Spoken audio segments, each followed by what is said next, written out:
Good afternoon, Vignesh sir. Good afternoon, ma'am. Can you hear me? Yes, sir. Shall we start the session, sir? Yeah, I'm ready to start. Yeah. Okay, sir. Thank you, sir. Sir, good afternoon, sir. This is Dr. Geeta, head of CSE, sir. Hello, Dr. Geeta. How are you doing? Hi. Thanks Thank for you, sir. inviting Thanks me. for accepting our invitation. In spite of your busy schedule, you have given your appointment, sir. On behalf of the Department of CSE, I would like to extend our thanks to your schedule, sir. No worries. Happy to interact and talk to the students. Yes, yes. Aruna can initiate, ma. Yes, ma'am. Thank you, ma'am. Greetings to each one of you present here. With the blessings of the Almighty, and on behalf of the management, I'd like to welcome the principal, the head of the Department of Computer Science, and the faculties and students to this international guest lecture on Amazon Supply Chain Management, for which we have assembled here via online. On behalf of our management, I'd like to welcome Mr. Vignesh Solaraj, who is the Director of Central Operations and Programs, Amazon EU Surface Transportation at Amazon. He has completed BE Electronics and Communications Engineering in 2013 at Madras Institute of Technology, Chennai, and his MBA in 2015 at Arizona State University, specializing in supply chain management. He holds more than 7 years of IT experience and currently works as the Director of Central Ops and Programs at Amazon. He is an effective business leader with experience in developing and implementing the supply chain execution plan for fast growing e commerce companies. So, with that being said, I'd like to call upon Mr. Vignesh Solaraj to enlighten the students with his words. Thank you for that introduction. Appreciate it. Let me turn on my video. Can you all see me? I'm assuming yes. Yes, sir. Okay, perfect. Cool. So let me try to share my screen. Give me 1 minute.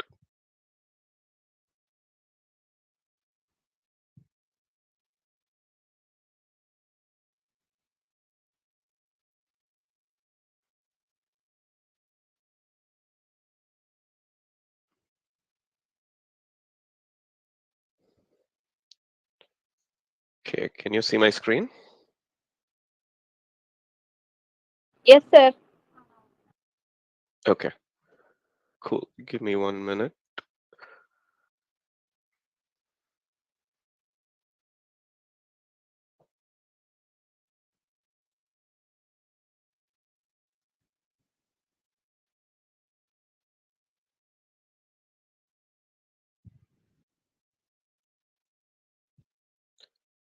Okay, I think it's showing the wrong screen. I'll just try to go full screen.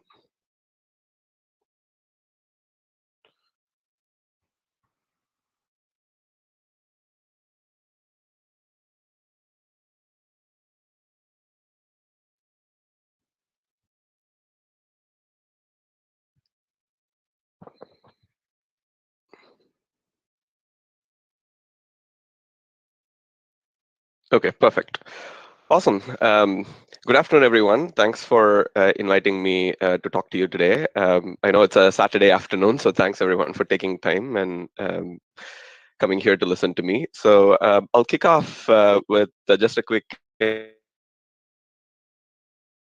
introduction about myself. Today we're going to see a little bit about supply chain management. I know we have the fourth year CSE students here, so I'll try to connect most of supply chain management to what it means for you and where we are using technology so that it's relevant to you. I want to make this interactive, so feel free at the end if we have about 10 minutes or so, if we have Q&A, we can also interact. If you have questions, happy to talk about it and share any experiences with you too. With that, I'll jump in. Um, so a little bit about myself. So I'm from Madurai. That's the first picture there. That's Meenakshi Amman Temple, as so many of you might know.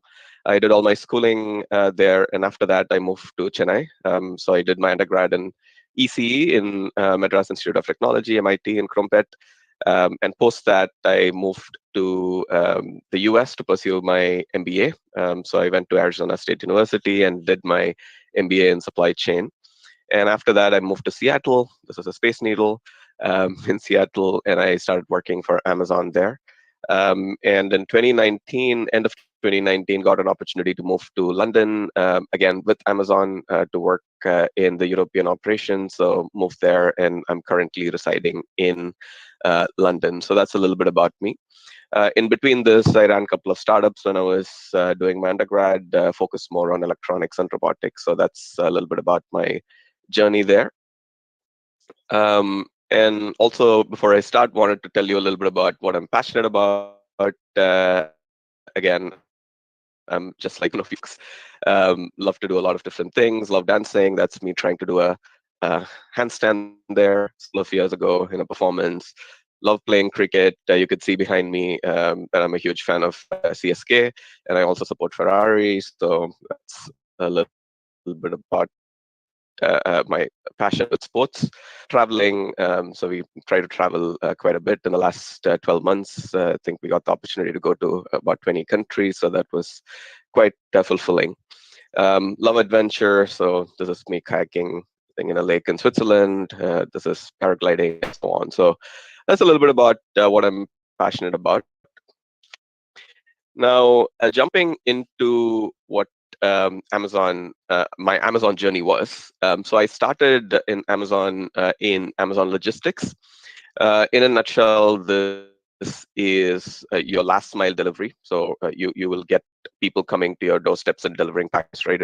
In India, most prevalent one is probably in bikes, motorbikes, or in the US, it's mostly in vans or cars. So I think that's what this refers to, and that's called the last mile, because that's the last mile of delivery. So hence the name.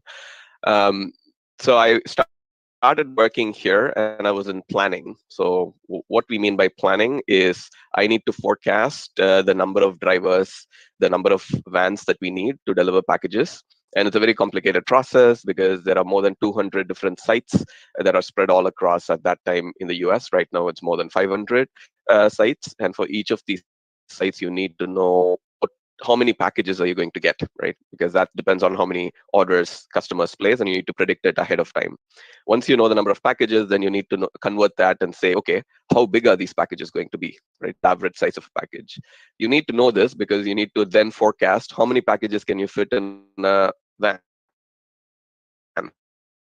right? A van has a particular dimension. So if package size suddenly during summers, if people start ordering fans, then your package size increases, right? So then you can only put 100 packages in a van, versus if it's the winter and people are ordering a lot of blouses or like mufflers and whatnot, then it's small packages and you can put 250 packages in a van. So you need to have that capability. And the reason why I'm explaining these is all of these are systems that we built. Initially, we built these forecasting systems in, let's say, Excel, and once it's matured, then we move it to tech systems. So we work closely with the tech and product team to build these, which is where I think all of you would come in. And Amazon has such a huge investment that we're making in technology, because anything and everything that we do, we want to automate it and make it more intelligent, right? So we work with a lot of machine learning models, a lot of forecasting models, a lot of optimization, mixed intelligent programming models, and so on. So that's kind of where all the technology side of things come into play. So I started my journey with last mile doing planning, did that for 4 years, started off as a one-man planner, and over a period of 4 years built a team of about 30 people, and we did a number of different things. So the first thing is delivery using vans, which I already explained. But we identified that when somebody leases or owns a van, that van is available for the whole week or whole month, right? So, however, the volume of packages that we get is not the same. On Monday, I can get 50,000 packages. On Tuesday, I can get 100,000 packages. On Wednesday, I can get 70,000 packages, right? Which means that I might need 50 vehicles on Monday, 100 on Tuesday, 70 on Wednesday. If I go to the delivery company and say, hey, can you give me 50 on this day and 100 and defer this? They will say, what do I do with my vans on the other days? Right? Either they're going to bake in that price into what they're going to charge us, or they're going to say, hey, either use 100 vehicles all days or we're not going to work, right? So we saw this issue with volumes varying, and that cannot be changed, right? Because we cannot control how customers order. So we wanted a solve for this. So what we ended up doing was we took the lowest day in this example, 50,000. So we will get vans for 50,000 packages. Anything above that, we will get on-demand labor, similar to Uber that you have or Ola, right? So where on demand you can just you can call for a taxi, it'll come and pick it up. Similarly, we wanted to have an on-demand model to deliver packages. So on the day off, we'll know, hey, today I need 70,000 packages. So I already have 50,000 packages covered by vans. So for the remaining 20, we developed an app, which is what you see here. So I was one of the two people that wrote this project. So this was done in 2016. It's called Amazon Flex. It's very similar to Uber, where you onboard a bunch of drivers. They can bring their own cars. And every day we will drop a bunch of blocks. These blocks of work are 4 hours in length. We'll pay them for the whole 4 hours. All they need to do once they accept is show up at a particular time in one of our warehouses, pick up the packages, put it in their cars, go deliver it. We'll also give them the navigation through our app and the whole 4 hours. If they deliver all the packages faster in 3 hours, we still pay them for 4, right? So I think people quite liked it, and we launched it in one city in Dallas in 2016, and by the end of the year we expanded it to 50 cities. Again, huge use of technology, right? So technology was used in multiple places here, starting from the app in itself. So there are there's a version that the driver sees, right, on okay, I have all of these blocks available. I can go pick it up in different places. This is the amount of money that I'll get for these packages, and so on, right? So that's one interface. And then internally for operators, you need to schedule these, right? Meaning you need to tell the drivers how many blocks are available, at what times are these available, how long are these blocks for, and so on. You need to give all this information, right? Here's where forecasting and scheduling comes in, right? So you need to understand, okay, today I have a need for 20,000 packages. What's the average size of a vehicle? So car can vary in size, right? So you could have a sedan, you could have an SUV, and so on. And the bigger the vehicle, the more packages you can put. So you need to forecast what's the mix of vehicles you're going to get, and then you need to forecast how many packages can you fit in a vehicle, right? I, as a driver, can bring in any car, right? If it's a van, every van is of the same size, so it's easier to forecast. But here it's harder. So we built technology systems to forecast how many packages can go in each of the cars. And then we built scheduling systems which tell you, okay, at 10 a.m., I need 10 drivers. At 11 a.m., I need 20 drivers, and so on. So it's broken down by time of day, right? And then comes a more interesting system. Let's 10 blocks at 10 a.m., but only 5 people accept it. What do? I have a gap of another 5, right? So this is where the concept of surge pricing comes in. So you might see that your Uber rides might cost you differently at different times of day or different days of week for the same journey that you're taking, right? So this is called surge pricing. It's demand versus supply, right? If suddenly you have a lot of demand of supply, then you jack up, right? You more supply in. So that's exactly what we did. Actually, we start deliver it, but if you don't get enough drivers, then we'll increase it by $1 and see how many drivers come in. So this concept of checking for every dollar increase, how much more of supply of drivers you get, is a concept called price elasticity, right?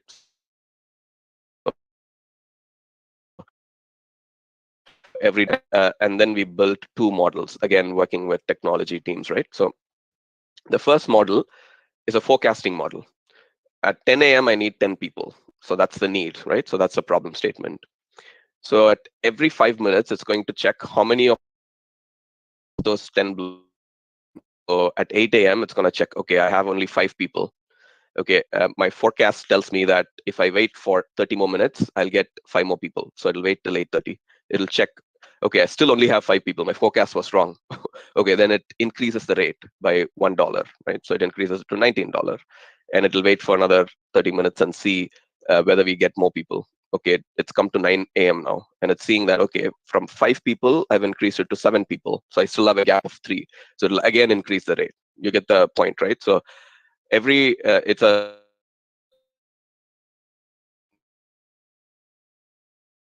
give 30 whether an increase in price resulted in more people joining. If not, it'll again raise the price and so on. So as you get towards 10 a.m., it'll make sure that you have 10 people. So that's the concept. And if it doesn't get 10 people, then what it'll do is it'll move to the next block, which is 11 a.m., and increase the number of people needed and also increase the price. So that's kind of what the model does. So there are two models, right? One that forecasts the number of people that you might get if you don't do anything and just wait, right? Because we give more time, maybe we'll see it and accept it. And then there's another model that looks at, with this forecast, I still have a gap. So how do I close the gap? So that's the price elasticity model. So all of this was automated, and even with Uber, Lyft, and a lot of other companies, this is an automated system. The interesting part here is it varies by a lot of different factors, right? So if there is a concert happening, I hear that Anirudh is doing a lot of concerts these days. So if there's a concert happening, then suddenly that day, that evening, there's going to be a lot of demand, right? You might have everybody not have enough people. If it's raining, not many people might come out. So you need to take in a lot of these different factors and independent variables there. So that's Amazon Flex. After doing that, again, I mentioned that in 2019, I got an opportunity to come to the UK. So I moved to London, and I worked in a team called Amazon Shipping. So the concept of Amazon Shipping is built this logistics company to deliver Amazon packages, right? So through all of these drivers with all of the Amazon Flex and so on, but we are only delivering Amazon packages, right? We have built all this capacity. Why don't we open it up to the market, right? So anybody can ship with us. So if I'm a small seller, I'm just selling online on eBay or whatnot, outside of Amazon, or I have my own website and I'm selling it, you still need somebody to deliver the packages, right? So they might use DHL, UPS, FedEx, and whatnot. Similarly, we wanted to give Amazon shipping as an option. So by doing this, you generate revenue, right? Because they're going to pay you for delivering it, and you're going to use capacity that you've already built. Remember, I mentioned that if volume of packages varies, then we need to give stability in volume, right? So we take the lowest day. What happens if on the lowest day you get this additional packages and increase your package count to, let's say, 70,000? Then you can use more vans, right, to deliver the packages. So and you also get a revenue. So it's a win-win situation, right? So we launched this in the UK. I think it was a couple of years back, and I was working on a number of different programs to make this successful. So did that for a year. And 2 years back in 2020, I got an opportunity to move to another mile of supply chain. So to give you some context, there are 3 miles in supply chain. So the first one is called first mile, which essentially is going to a seller's warehouse and picking up the package, right? So because you need the inventory to come from somewhere. So that's the first mile. So that's what Amazon Shipping does. It goes and picks up packages from people that want to ship the package. That's first mile. Then comes middle mile, which is a movement of packages between different warehouses that Amazon has, right? So that's where I'm working right now. So I'm in middle mile, and this specific trucking is called surface transportation. The reason why it's called surface transportation is because it's ground transportation, right? So you have all these trucks that move packages between different warehouses. So that's middle mile. So first mile is picking up from shippers. Middle mile is moving packages between different warehouses, and last mile is delivering to the customers, which is a 3 things. So I started in last mile, then moved to first mile, and currently in middle mile. So you could say that I've seen the different miles of Amazon. A little bit more into what we do in surface transportation. Again, unlike first mile and last mile, where you have vans and cars that do pickups and deliveries, here you have trucks, right? So these are heavy goods vehicles. In the US, it's 53-foot trucks. Here in the UK, it's about 40-foot trucks. So that's what I'm currently doing. Now, moving on, why should you care about supply chain, right? So you're in CSE student, why should you care about this area? You should care about it because logistics and transportation is such a huge industry with tons of job opportunities and tons of innovation and investment and technology investments happening. So overall, the logistics industry is about 10 to 12 trillion dollars. Trillion with a T, right? Not even a billion. That's about 12% of the entire world's GDP. So that's why you should care about this, right? So there's a lot of job opportunities here.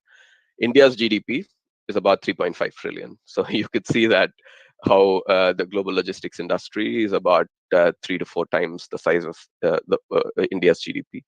If logistics were a company, it would be the third largest economy, right? So it's such a huge space where you could have a fulfilling career. Within logistics, there's different modes that you have. So there's trucking, which is what we're going to look at, which is otherwise called a surface transportation, which is where I work right now. Inventory, which is storing all the packages. Warehousing, which is essentially, as the name suggests, the warehouse. And a bunch of other things which are smaller, right? Air is delivering faster through your planes. Rail is moving goods in areas where road transportation is not available, and so on. So these are all the modes of logistics. Now, let's look at what is supply chain, right? Supply chain is quite vast, so I'll try to keep it like quite short so that you get a gist of what's all available, right? As you can see, it's quite broad. And I'll start with procurement, right? Procurement is quite easy to understand. It's the act of buying goods, right? So every company has this, right? You could take any company. You could take like Kellogg's, Coca-Cola, McDonald's, like KFC, Apple, Amazon, Google. Everybody has a department that procures goods. For instance, Apple launched the new iPhones, right? So some of my friends from MBA work in procurement in Apple. So what they do essentially is plan a year in advance to procure every single part. So more than like 10,000 parts, right, that they procure, and they have different suppliers. What happens if one supplier goes down? What if a lockdown happens in the city of a supplier? Then they have a backup supplier. And they vet all of these suppliers to make sure that everybody produces the right quality and so on. So, and then, so essentially setting up this whole network of procuring every single part is procurement, right? Then you have negotiations. Once you identify these suppliers, then you need to come up with strategies on how you get the best price, the best total cost of ownership, the best servicing, best quality, and so on. So negotiations plays a huge part here. Then you have manufacturing. So a couple of my friends work in the Tesla Gigafactory. So you might have heard this is where they produce batteries and cars and so on for Tesla. And they're operations managers there. And what they do is they manage the whole production line, right? And you might think it's such a boring job, and there's a lot of innovation happening, right? Everything is going to be automated, and they're moving towards 100% automation. They are building sensor packages and machine learning models to automate the whole workflow and to make it as fast as possible. So they have this term called cycle time. From the time that you start building a car to the time that you end building a car, if you can reduce that whole time, you can then increase your throughput and manufacture more and more cars per day. So that's their goal, and they're trying to like automate a lot of it. Then you have inventory management, which, giving an Amazon example, in our warehouses, we have tons of different products, right? If you order a ball, you would see there are different colors of balls available, right? So how do we store all of this? That's inventory management. You need to first forecast what's a fast-moving product, what's a slow-moving product, and that changes by time of year and a lot of different factors, right? So maybe during the rainy season, umbrellas are going to be like a fast-moving product, right? Maybe during summer period, coolers and cooling glasses are going to be fast-moving. So this whole prediction, again, has a lot of tech systems behind it, right? So that's inventory management. And then where you place the inventory is also another thing, right? Maybe it's going to be rainy only in Kerala. So the warehouse that is close to Kerala needs to have a lot of umbrella. But for the same season, it might not rain in Delhi. Then the warehouse near Delhi needs to have a different product, right? That's going to move fast there. And how many of these do you have? This is where we call as inventory turns. I don't want to go into a lot of details, but you need to forecast to order the right amount. If you order too much, then you're using up space in that warehouse for something that's not moving, right? It could be used for storing something else, right? So you're wasting that space. Every space, there's a cost of storage, right? If you order too little, then you're going to end up in stock out, and somebody wants to go get Ray-Ban glass, they don't find it, they go somewhere else to get it. Then that's lost revenue. So you need to have a good balancing act. So that's inventory management. Then you have fulfillment, right? So what's fulfillment? Once you place an order, you might be wondering what happens behind the scenes, right? So once you place an order, it goes to a bunch of Amazon systems. The Amazon system then looks at where you're ordering from. Let's say you're ordering from, I don't know, like Pallavaram and Chennai, right? Then it's going to look at what's the cheapest and fastest way that I can get a product to Pallavaram, right? Then what it looks at is what's the closest warehouse that has this product. So then it sends a signal to that warehouse saying, hey, start picking this product, right? So then there are different operation tasks that happens. So somebody in their device sees, okay, I need to pick a Ray-Ban glass. So and it already tells them where in the warehouse that Ray-Ban glass is positioned, right? And it can be positioned in different places. It'll know where that person is, and it'll reduce the number of steps that person needs to make. Look at the amount of optimization that we do, right? It'll point them towards the closest place in that warehouse where they can find that glass. So they'll go there, take that, put it in a kind of a container, and then they'll put it on top of a conveyor belt. So that conveyor belt will then go to the next stage. The next stage, somebody picks that up, and in their device, they'll see that this needs to be packaged in a particular box. And this is also an optimization. We know what's the size and dimension of every single object, and then we optimally say what size of a box do you need to use. If you use too big of a box, then I mentioned that you can only fit so many boxes in a van, right? Then you fit less number of boxes in a van, and your cost of delivering a package goes up, right? So you need to put it in as small of a box as possible. We still have some ways to go. If you see at Amazon, there's a lot of air in your boxes. We need to improve there, but that's something that we're optimizing. So somebody then packs it and then puts it in a conveyor belt. Then there's an automated system that puts a label on top of it. That label, again, has a lot of information saying where's the package coming from, does it have a battery or not, because it could be flammable, where it needs to go to next, and all that information is there in terms of QR codes on it. Then it goes to the outbound dock. Outbound is nothing but where you load the packages into trucks, right? Then somebody takes that package, scans it, and it tells you which truck does it go in, right?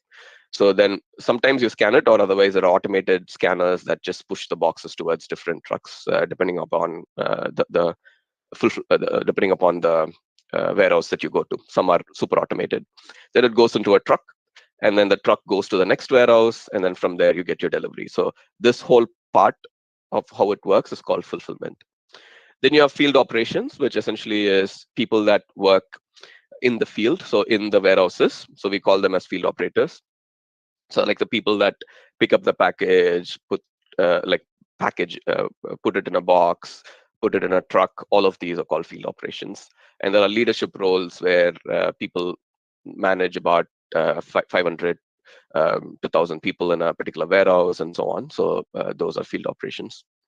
I already talked about first mile logistics, which essentially is going to a seller and collecting packages from them. So that's first mile. Sortation is nothing but you collect all these packages and you get it to a warehouse. Once you come to a warehouse, somebody needs to sort the package to say, okay, these 100 packages are going to Chennai. These 200 are going to Delhi. These 300 are going to Kerala, and so on, right? So this act of sorting packages is called sortation. Again, there are automated machines and guidance that is provided on how to do this and whatnot, but that's what sortation is. Then you have middle mile. We'll go into the details of it, so I'll skip this. Last mile we've already covered. Air transportation is the fleet of airplanes that Amazon is investing in, because there are certain places where if you want to deliver it in 1 day or 2 days, you cannot do it by going through road. So in such cases, we invest in air transportation to make the delivery speed faster. We've touched a little bit about technology. We'll go into optimization in a bit. Routing and maps is another super interesting topic, right? So both in my current area of middle mile and in last mile, routing and maps is super important. I'll take the example of last mile. So once somebody, let's say I'm driving a van, I take about 250 packages in my van, and I have 10 hours to deliver this, right? Because I'm only paying them for 10 hours. If I don't deliver all of it in 10 hours, they'll come back with a bunch of packages, right? So I need to optimize how they deliver the packages. So in Google Maps, you go from point A to point B, it's going to tell you what's the optimal route to take. Just multiply that by 250 times. You have 250 packages to deliver.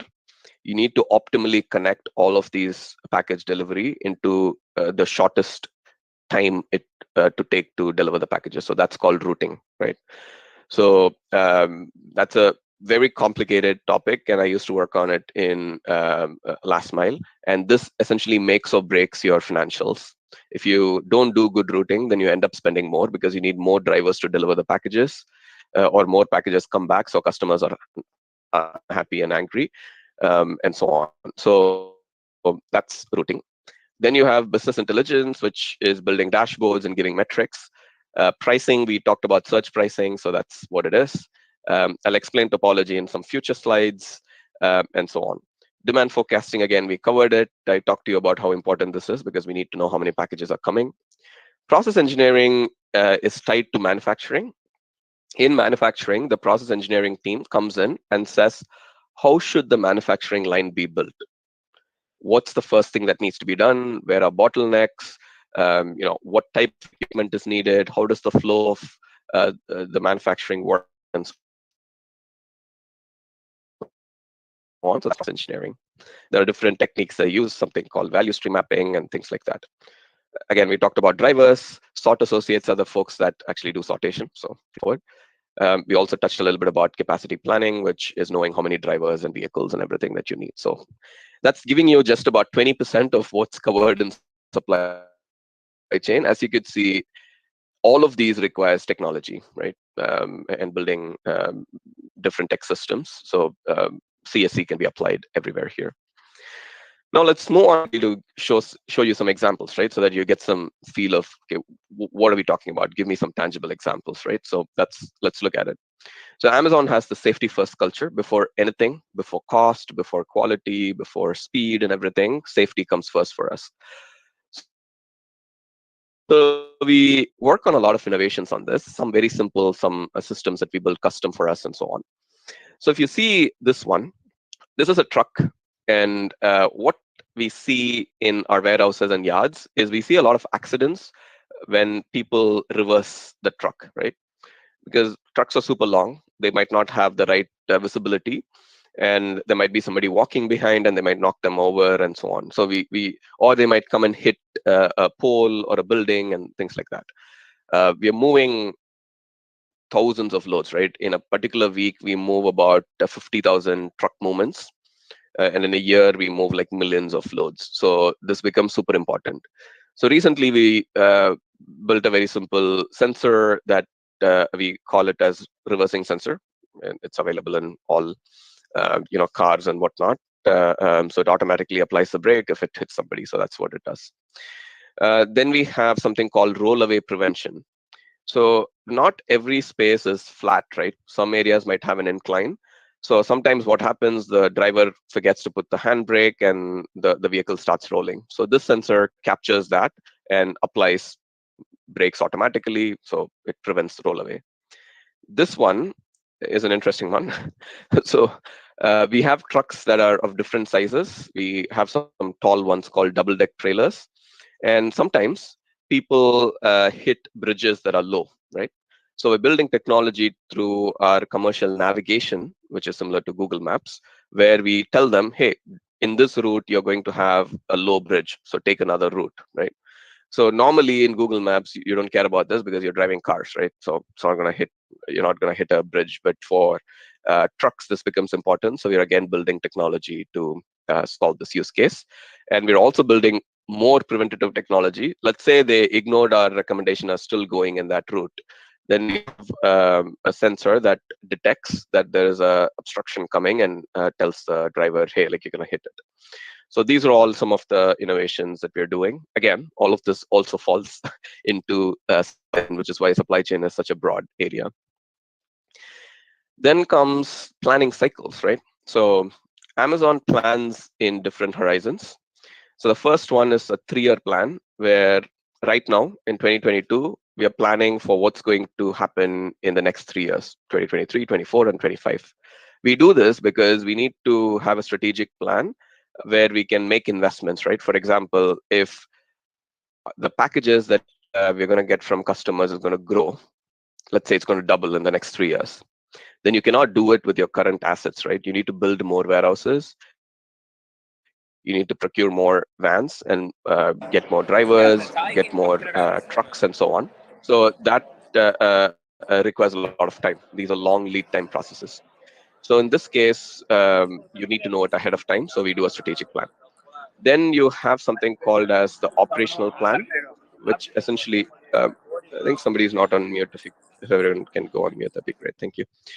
Um, and then we have something called as an operational plan, which essentially looks 1 year out, right? So the 3-year plan is more of a top-down view, right? So it's very strategic, high level. We might not know exactly all the initiatives and so on. It's just for investments, right? Do you need more trucks? Do you need more warehouses? That's it. Operational plan is building up a bottoms-up plan for next year. Next year, how much is one of our packages going to cost us to deliver, right? And how do we have initiatives that will reduce the cost per package and so on. So we need to be very granular there. After that, we have a quarterly process because we are a publicly traded company. You can buy Amazon stock if needed on the stock market. And we need to give quarterly guidance from a financial standpoint on, are we going to hit our plan? Or are we deviating from our plan? Are we over delivering? Are we under delivering? And so on. So that's why we have a quarterly process. Then internally, we have a monthly business review, weekly metrics review, a daily operational reviews, and so on. So there are a lot of different reviews that happen. The granularity of what we look at in these reviews varies, right? So in daily operational reviews, it's more tactical. Okay, there was a truck breakdown that happened, or a particular system did not work, so we need to solve it, and so on. So, but in the monthly business review, we talk about more initiatives. We wanted to launch safety sensors. How are we tracking on that? We review that on a monthly basis, as an example. So these are all the planning cycles and reviews. Okay, I touched a little bit upon topology early on, so let me explain what that is, right? Topology, in very, very simple terms, is taking a map, putting dots in a map, and connecting the dots in an optimal way. So now what does that mean, right?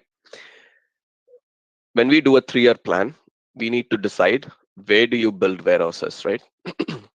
Because the position of the warehouse is going to determine how long you travel to deliver a package, right? So for this, what do you need? You need to know, where will I get demand from? Chennai is a big city, so I'm going to get a lot of demand from Chennai. So I want to build a warehouse close to Chennai, right? So that's the dot in a map. So all these dots you see are warehouses. Okay, you've built the warehouses. Now you need to decide how you connect the warehouses, right? Because let's say you're ordering an Apple iPhone. The iPhone might not be available in the exact color, exact specification that you want in the Chennai warehouse, because you don't have every single product, right? So maybe it needs to come from the Hyderabad warehouse. So how do you connect it, right? So this optimal connection is what you see here. So we are running a program right now, which is called Andromeda. It's just a code word, but this is before Andromeda, where you could see how many connections are here, right? Connecting the warehouses. What we're doing with Andromeda is to get the same value, but by reducing the number of connections. By doing this, you reduce the number of trucks needed, you reduce the number of drivers needed, you save on cost, and so on, right? So this is the optimization that we are running, and we are doing it with a simple example. You can probably see it, right? We have 3 warehouses that needs to ship products to another 3 warehouses. If you just connect it before Andromeda, you would have had 9 different lines, right, that are being connected here. So we use 9 lanes to connect all of this. However, with Andromeda, we are setting up a consolidation hub in between. So these 3 warehouses will send all the packages to this consolidation hub. And from here, you send 3 lanes. So essentially, you reduce the number of lanes needed from 9 to 6, a 33% reduction. Now apply that to thousands of lanes that we have. So that's going to be a lot of savings, right? So such innovation, again, we do it by using topology planning systems, which are tech systems that we built with optimization and things like that. Then comes our focus on sustainability, right? So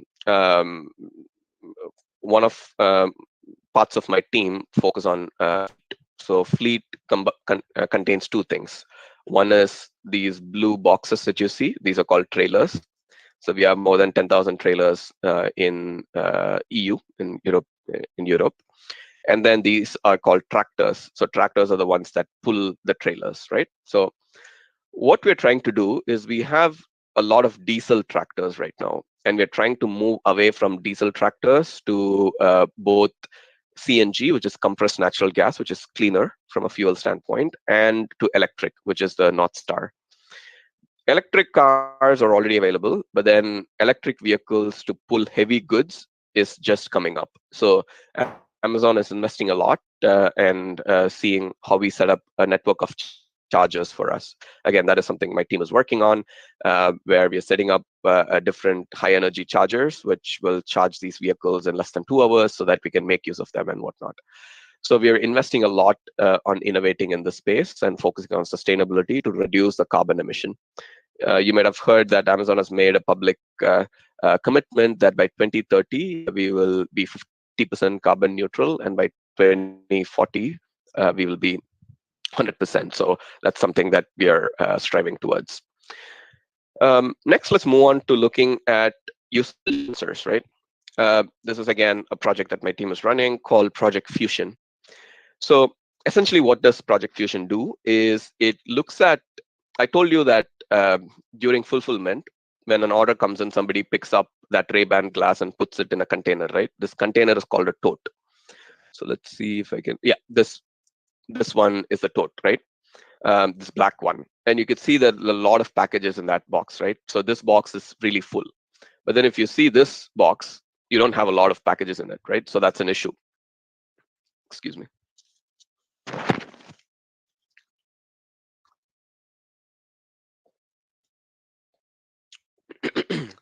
So you don't see a lot of packages in this box. So essentially what Fusion does is we put cameras on top, and we scan this box, this tote, and you can see what the system sees, right? It sees these yellow markings, and then it predicts how full is that black container, that black tote, right? If it is 80% full, then great. It'll just send the box through. Let's say it's only 50% full. Then you can put more packages in it, right? Again, why do you want to do this? Because somebody is going to then take this tote and put it in a truck, right? So if you send a lot of half-full totes, then you're not going to send as many packages in a truck. So you need to increase the fill rate of this tote so that you can send more packages. So this is, again, done automatically. It scans the package. It looks at how full it is. If it is not full, it diverts it towards an area where people can put more packages in it and then send it out. So again, this is a combination of hardware, software, and process design, right? So again, there's a lot of work that we do with tech teams here. Then let's talk a little bit more about adoption of technology, right? The different places where Amazon adopts technology in supply chain. This first example is something that we're working on called as over-the-air diagnostics. I told you that my team runs all the fleet for Europe, right? So all the trailers and tractors. Now, we need to do a bunch of maintenance on these, right? So maybe we need to change tires, maybe the brake pad wears off, and so on. Right now, we don't get any signals, right? We don't know whether a tire is deflated, or we have an issue with the braking sensors and so on. So we need to send it to somebody into a workshop. Somebody will check it. So every 6 weeks in the UK, we send it to a workshop to check it, to make sure it's in good condition and whatnot. And this has a lot of cost. First of all, by sending it to the workshop, you're taking it out of the fleet of movement for about 2 to 3 days, right? That you send it, they check it, they get it back. So that's wasted time. Then you're paying somebody to do this. You pay that workshop to check this. So how do you eliminate all of this? So we are building something called as over-the-air diagnostics, and we are combining that with predictive maintenance. So we're putting a lot of sensors.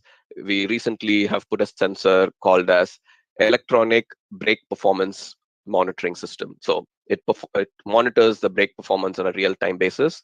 If it sees degradation in the brake performance, it sends a signal saying, hey, you need to send it to kind of workshop, right?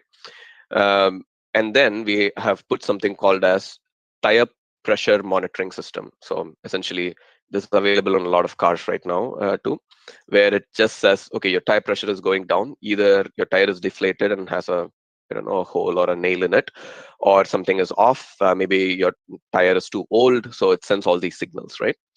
So by doing this, instead of sending it every 6 weeks, we only send it when we get a negative signal, right? So this is what is called as predictive maintenance. Once you collect enough of this data point, you need not even wait for a signal. You can just look at the trends of how the sensor signals are coming, and you can say, hey, I'm forecasting that next week this tire is going to burst because that's the signal that I'm getting, right?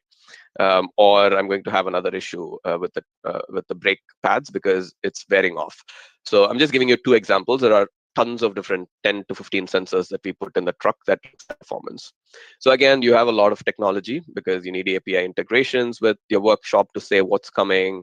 You need to collect the information over the air from the sensors. You need to process it, store it in a Redshift data table. Somebody needs to run a mathematical model to forecast the predictive maintenance, send a signal. So all of these are tech systems, right? So that's an example. Then you have what we call as a relay app.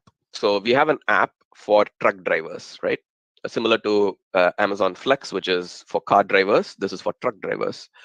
So we give a lot of information here through our relay app. Again, my team does all the tech integration work for this and rolls it out across Europe, where to give you a simple example, when a truck driver comes to one of our warehouse, how do they enter it, right? So they need to first know where to go, which is shown in the app. Then once they come, they need to check in. So they'll check in. Then they speak to somebody in the gatehouse, and then they show that I'm bringing a particular load. They show all the information about it in the app, and then they let them in. Once they go in, the app also tells them in the warehouse, where do you need to go, right? There are different dock doors, which are just like doors where you back up and then you put all the packages in it. So it tells you where to go. Okay, now you've picked up a bunch of packages from a warehouse and you need to go to the next warehouse. Then it tells you the navigation, right? I talked to you about, we have commercial navigation, which tells you where you have low bridges and so on, right? So all that navigation is told in this app. Then let's say in the middle of the trip, you have an issue, right? How do we monitor it? We have something called traceability, where we have signals coming in every 5 minutes saying, where is the truck right now, right? Again, it's through the app. So if we see that a particular truck is deviating from the planned route, then we already get the signal, right? We see in Romania that some trucks deviate from the path because they're trying to steal. So they open the truck, they steal some packages, and then they come back, right? So all of these signals, we see it here. So this is where we use apps for people, and we also collect feedback, right? Maybe the truck broke down, so they'll send us a signal, then we'll send a emergency crew to support them and things like that. So all of this happens through the app. So that's where Amazon, again, adopts a lot of technology.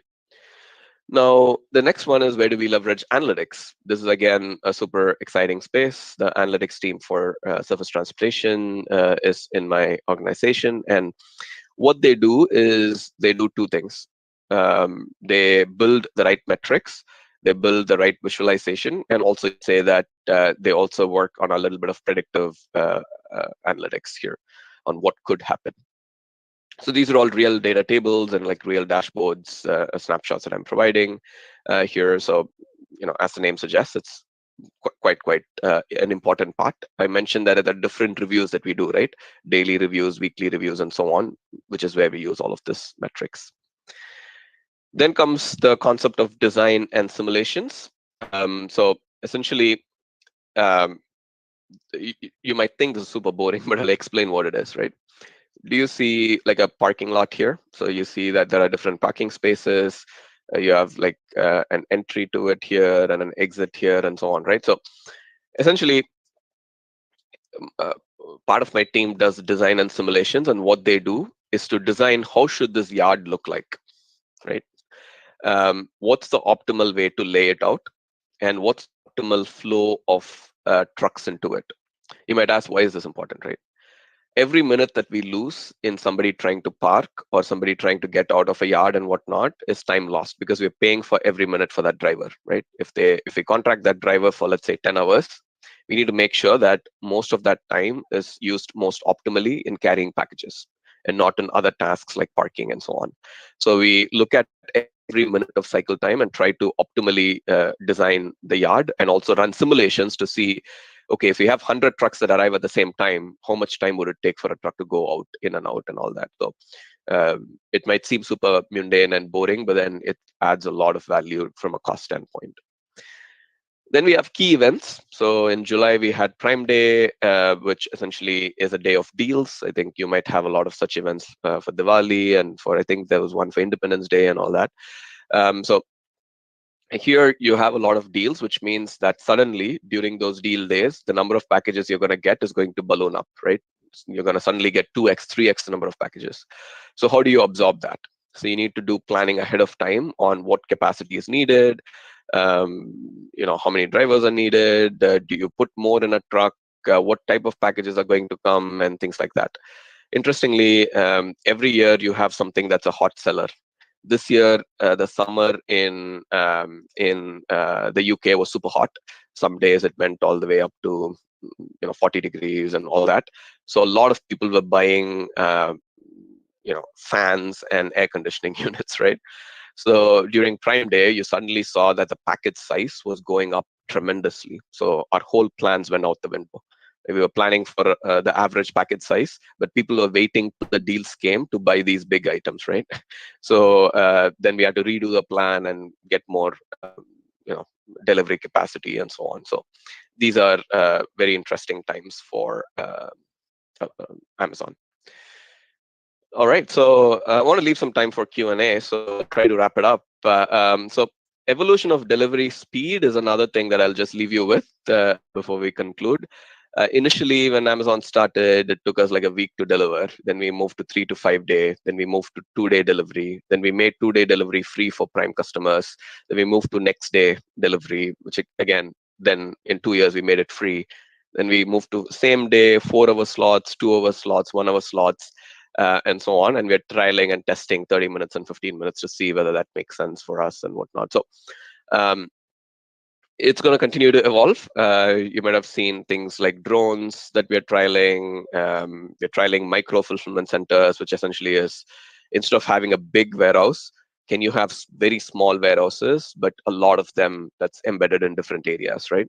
Then you can deliver even faster. But then what happens is when you have a large warehouse, you can have a lot of different products there. When you have a small warehouse, you can only have a limited selection of products, but you can pick the most fast-moving products that are needed by people immediately, and you can put it. So there's a lot of innovation that's happening even in that space. So that's the evolution of delivery speed. That's my contact. I think you can just look me up in LinkedIn. It's Vignesh Solairaj. If you want to just Google it, or you can look it up in LinkedIn, you'll find it out. Yep, so that's pretty much it. I'll open it up for Q&A so that we can also interact with you folks.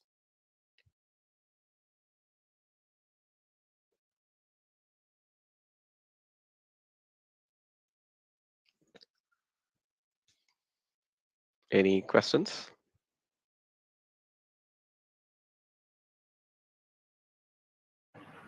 Sir?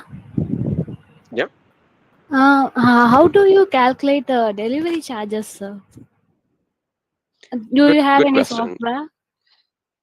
Yeah, a very good question. Yeah, we have a lot of different software behind it and financial methodology. So delivery charge is a very complicated and big topic. I'll tell you what are the different areas there, right? Once you order a package, I told you that somebody picks the package and packs it and puts it in a truck, right? So that's called variable cost labor. So there's a labor cost, right? You need to pay for that person for every minute that they spend. So that cost is taken into account.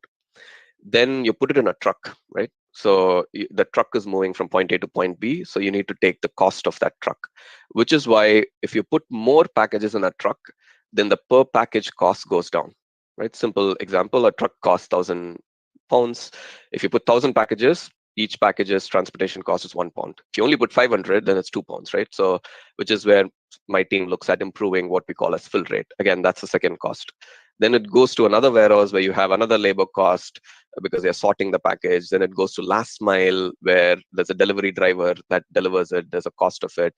And you add up all of these costs and you get your overall delivery cost. So the basic principle is the less the number of touches that you have on the package, the less is your labor cost. The less is the distance that you travel, the less is your transportation cost. And the more is the fill rate in the vehicles that you go, meaning you have more packages in a truck, the less is your cost. So that's what we optimize for here. Good question. Thank you, sir. Other questions?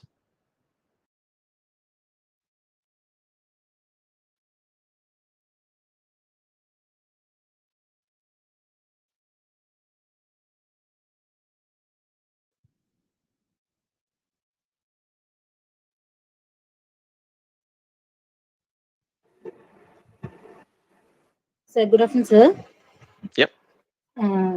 You told about that few elements like truck size, driver's count, delivery time, and now delivery charges. No, instead of thinking in a single point of view, how can we do that analysis combinedly? If truck size is increasing, means the driver's count we need might be low, like that. How can that is, sir? How can we relate these factors and to choose any option, sir? Yeah, no, that's a good question. So this is a very interesting topic because it's kind of chicken and egg kind of a thing, right? So you need to forecast the number of vehicles and drivers that you need ahead of time before customers order. Because if you leave it till last minute, you're going to pay a lot, right? Because these truck drivers want to know what their schedule is ahead of time. So there's a certain sense of forecasting, and the forecast is always off, right? So no forecast is 100% clear. What we build into it is flexibility at different stages. So I build a forecast 2 weeks in advance. Then when I get to 1 week in advance, I check how good is the forecast based on some signals that I get. If it's off, then I try to tweak my plan. Then I go to 2 days in advance, I tweak my plan again, and so on. And what I mean by tweaking is I look at what's fixed capacity. So in your example, you have 1,000 trucks already available. Now I try to see how do I best utilize the 1,000 trucks because I've already paid for it 2 weeks back, right? So if I don't make use of all the 1,000, then can I cancel some of the trucks? If I cancel, I need to pay a cancellation fee. Is it best for me to cancel or wait and see if I'll get more packages, right? All of these decision making is what we call as optimization. You might have heard about mixed integer linear programming models or solvers. So these are all solvers where you take an input, which is a forecast, and then you make a decision based on trade-offs. Is it best for me to let go of the capacity? Is it best to retain it? Is it best to reroute my package in a different route? I mentioned that to give you a simple example. Let's say you're ordering an iPhone, and then you're ordering a case for the iPhone, right? And an AirPod with it.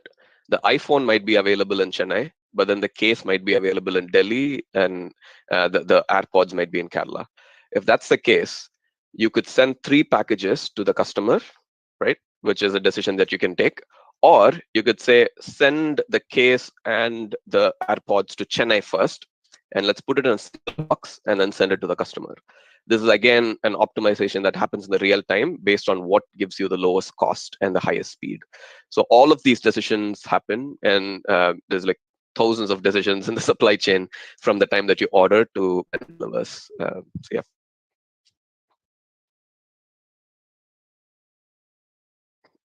Good. See, there'll be some questions on. Okay, so what is the logic behind the free delivery about 500? Whether it's a marketing strategy, making the persons order more? Yeah, I mean, this is a very simplistic strategy, right? So it's a subscription model essentially. Everybody uses it. Different companies use it. Costco has it. Even Walmart has it, and all that, right? So essentially, Amazon wants to give you a value proposition, right? So if you're a Prime member, you get not just free delivery, but you get a lot of other things. You get access to Prime Video, you get, I don't know what India offers, because here you get free Audible books and a bunch of different music and all that, right? So Amazon is trying to build an ecosystem where it's not just deliveries, but you get a lot of benefits by paying the subscription fee. And this gives you retention. So customers want to come back. We have done some analysis and we've seen that Prime members who pay the subscription fee spend 50% more than non-Prime members. So it's also positive for us, because you pay the subscription fee, you want to make use of it, you come back to us. So that's the simple concept behind it. Any last questions?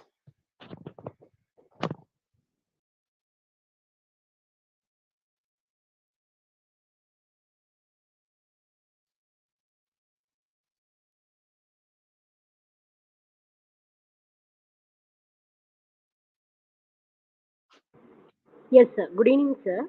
I like to ask one question. Yeah. The session was really interesting, sir. Mhm. And the thing is, you were saying about the Prime Day, right? So if Yeah. it is Diwali or Pongal, there will be more orders. So Mhm. how you will do the prediction, sir? Will you use any algorithm, or you will be calculating manually? Yeah, no, I mean, there's a lot of algorithms that we use.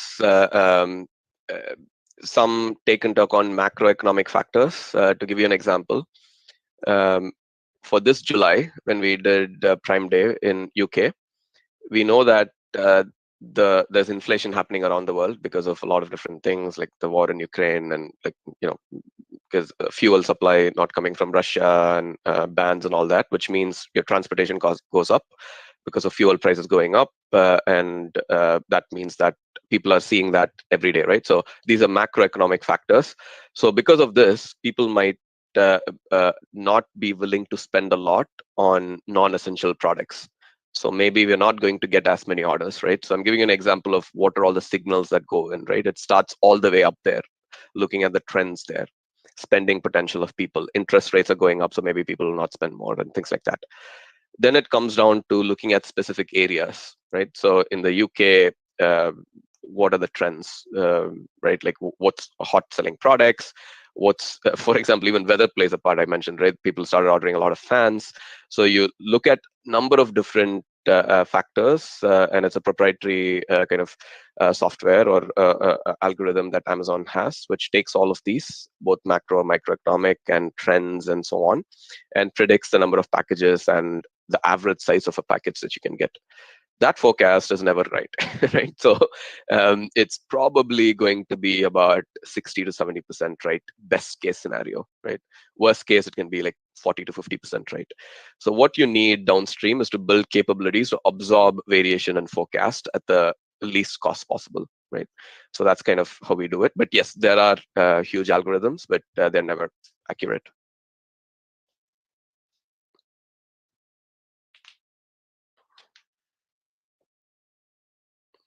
Sir, Mhm. how Amazon maintains their server during mega sales? Oh, good point. I'm probably not the expert on this. Having said that, during such huge events, we have something called as a war room. So what that means is we have experts in every single team join in that room, where we have real-time monitoring of load on the system. Is there particular systems that are reaching critical mass, and we're going to have issues and so on. So we can predict where we would have issues and deal with it. Still, in 2018, we had a massive outage because of configuration and the AWS servers not being correct, and suddenly all load going towards a particular set of servers, so it crashed. In such cases, we have a process called Severity 1 process, where I mentioned in the war room, we immediately build backup solutions which are already available. So even before we go into these events, we'll have 2 backups. backup 1, backup 2, and we will immediately deploy those to reduce the amount of downtime, right? So that's kind of how we address it. There's more technical aspects to it, which I'm not too close to, but that's the high-level way that we address it.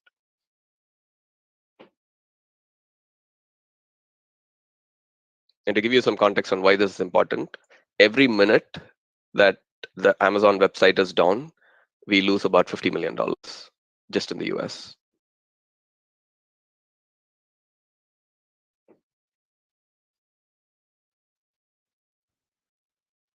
Cool. Any other questions from folks? I know we're 5 minutes over, but happy to take a few more questions.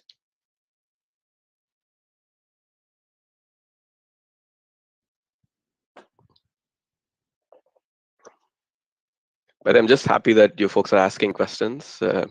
Last time when I did this, we didn't get many questions. So at least I'm happy that you folks listened to it on a Saturday evening.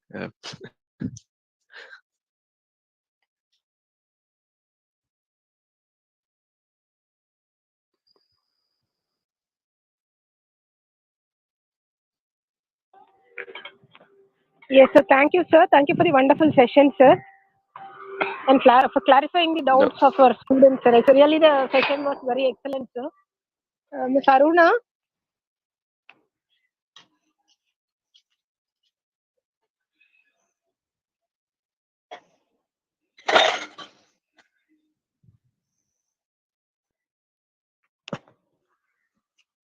I think they have some connection issues, sir. So on behalf of the Department of Computer Science, I would like to extend my heartfelt thanks to Mr. Vignesh, sir, for spending your valuable time with us. And I would also like to thank our beloved principal, Dr. S. Ramachandran, sir, for giving this opportunity. Actually, Mr. Vignesh, sir, is the son-in-law of our beloved principal, Dr. Ramachandran, sir.